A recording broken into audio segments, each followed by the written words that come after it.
Nayantara serial के आज रात के एपिसोड में आप सबको देखने को मिलने वाला है कि नयनतारा को सूरजो ने गोद में उठाया है और फिर से हमला किया है साउली ने और नयनतारा को लग गई है बहुत ज़्यादा चोट और उसकी देखभाल करता हुआ आप सबको नज़र आने वाला है सूरजो। तो जो नयनतारा है, काल रात्रि में ऐसे कहा जाता है बंगाल में कि जिनकी शादी होती है, नवविवाहित जो जोड़ा होता है वो एक दूसरे की शक्ल नहीं देखते हैं, लेकिन ये सोची समझी प्लानिंग होती है छोटो धमनी की कि सूरजो को भी वहीं पर बुलाया जाए और नयनतारा को भी वहीं पर बुलाया जाए और वो दोनों एक दूसरे का चेहरा देख रहे हैं। ये सारी चीज़ जो है सारे घर वालों को दिखाई जाए और ये समझाया जाए कि नयनतारा जो है वो हमारे सूरजो का बुरा चाहती है, उसे मारना चाहती है और ये लड़की जो है हमारे सूरजो के लिए ठीक नहीं है। और इसी चक्कर में वो जो छोटी माँ है, मतलब कि इस घर की जो छोटी बहू है, उसको बुला कर लाती है छोटी धमनी और ये सब वो देख लेती है कि किस तरीके से सूरजो और नयनतारा आमने सामने खड़े हैं। और इसके बाद आप सबको देखने को मिलेगा कि ये बात को रफ़ा दफ़ा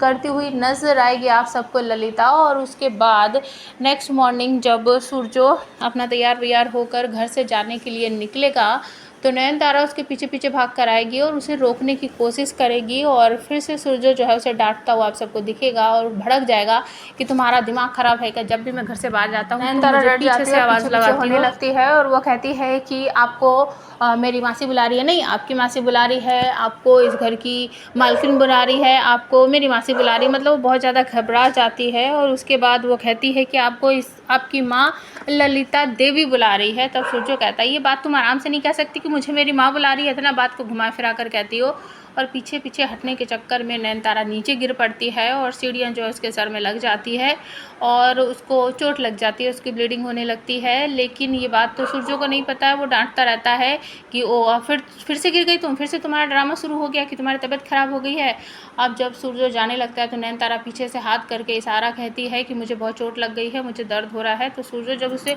पलट कर देखता है तो उसके सर में से खून निकल रहा है, तो वो उसे उठा कर ले जाता है और सारा घर परिवार जो वो भी इकट्ठा हो जाता है। पूछता है सूरजो क्या हुआ कि पता नहीं ये लड़की क्या कर रही थी, गिर गई है और इसके सर में चोट लग गई है। तो उसको बेड पर लेटा देता है